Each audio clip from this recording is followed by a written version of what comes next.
अगर free time है तो नेटफ्लिक्स चल जाता है, लेकिन अगर असाइनमेंट पेंडिंग हो तो guilt mode on. Hey coders, welcome back to next gen coders. आज हम बात करने वाले हैं पाइथन की इफ एल्स की। और ट्रस्ट मी, अगर आप इसे अच्छे से समझ जाते हो तो कोडिंग का कॉन्फिडेंस डबल हो जाएगा। आज के सेशन के बाद आप कॉन्फिडेंटली समझ पाओगे कि इफ एल्स पाइथन में कैसे काम करते हैं, रियल लाइफ डिसीजन मेकिंग को कोड में कैसे लिखते हैं, इफ एल्स का एग्जैक्ट सिंटैक्स और स्ट्रक्चर क्या होता है, और सबसे मजेदार पार्ट, एक छोटा सा hand on coding example in VS code भी करेंगे। सिंपल, क्लियर और real life relatable. Let's go. तो सबसे पहले इफ एल्स का लॉजिक समझते हैं। पाइथन में अगर आप कोई कंडीशन चेक करना चाहते हो तो हम इफ एल्स का यूज करते हैं। अगर कंडीशन ट्रू हुई तो एक ब्लॉक ऑफ कोड चलेगा, और अगर फॉल्स है तो एल्स ब्लॉक चलेगा। Simple right? जैसे कि इफ वीकेंड है we chill, else we code.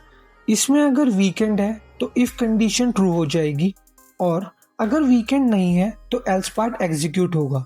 Simple ना? तो चलो इसी एग्जांपल को वीएस कोड में लिखते हैं। तो चलिए इसको अब हम एक एग्जांपल से समझते हैं। हमने यहाँ एक वेरिएबल क्रिएट करा है इस कोडिंग मूड के नाम से, जिसमें हम इनपुट करवाने वाले हैं अपने मूड को। हमारा मूड की सिर्फ दो कंडीशन हो सकती है, जो है येस या नो।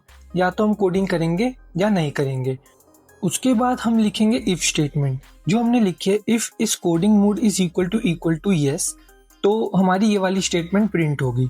डॉट लोअर का मतलब होता है कि जैसे कि अगर हमने इनपुट में अपने वर्ड को गलती से कैपिटलाइज या स्मॉल लिख दिया, तो जो डॉट लोअर है वो उसको स्मॉल पे ही कन्वर्ट कर देगा, और कंडीशन ट्रू होने से यही वाली स्टेटमेंट प्रिंट होगी। उसके बाद हमने एल्स स्टेटमेंट लिखी है। अगर ऊपर वाली स्टेटमेंट फॉल्स हो जाती है तो हमारी डायरेक्टली एल्स स्टेटमेंट प्रिंट होगी। तो चलिए अब इसको हम रन करते हैं। तो अब ये हमसे पूछ रहा है are you in a coding mood. तो चलिए सबसे पहले येस लिखते हैं। जैसे ही हम येस लिखेंगे तो हमारी स्टेटमेंट प्रिंट होगी great, grab your coffee and let's code like a beast. तो बेसिकली ये वर्क कैसे किया?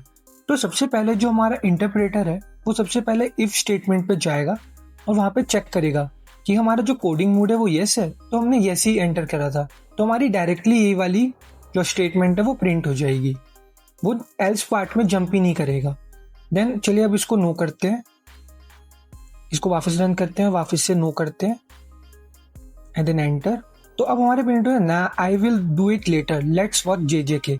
तो बेसिकली वर्क कैसे हो रहा है कि जो हमारा इंटरप्रेटर है सबसे पहले इफ स्टेटमेंट को चेक करेगा जो है येस, पर हमने नो एंटर करी थी तो ये फॉल्स हो जाएगा, तो वो डायरेक्टली एल्स पार्ट को प्रिंट कर देगा। तो आपने देखा कोडिंग रियल लाइफ में कितनी फनी और फ्लेक्सिबल हो सकती है। अब छोटी छोटी गलतियां जो बिगनर्स अक्सर कर जाते हैं पर हमें उन्हें अवॉइड करनी चाहिए। सबसे पहले मैक्सिमम बिगनर्स इफ और एल्स के बाद कॉलन लगाना भूल जाते हैं। फिर इंडेंटेशन की गलती, और पाइथन तो इंडेंटेशन के लिए काफी स्ट्रिक्ट होता है। कभी कभी इक्वल टू का यूज डबल इक्वल टू की जगह कर देते हैं, जो कम्प्लीटली रॉन्ग होता है। और कभी लॉजिक को अननेसेसरली ओवर कॉम्प्लिकेटेड कर देते हैं। तो बेस्ट प्रैक्टिस क्या है? हर बार अपने कोड को ट्रू और फॉल्स दोनों कंडीशन पे टेस्ट करो, तभी आपका लॉजिक ट्रूली स्ट्रॉन्ग बनेगा।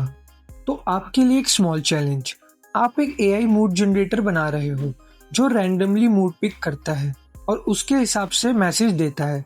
मैं चाहता हूँ कि आप इस कोड को 3 बार रन करो और मुझे बताओ कि क्या आउटपुट आएगा। आपको ये कोड हमारे डिस्क्रिप्शन बॉक्स में मिल जाएगा, आप वहां से डायरेक्टली इसको कॉपी कर सकते हैं। ऑसम दोस्तों, आज हमने इफ एल्स के साथ थोड़ा रैंडम मॉड्यूल भी इंट्रोड्यूस किया जो रियल लाइफ जैसा अनप्रिडिक्टेबल फील करवाता है।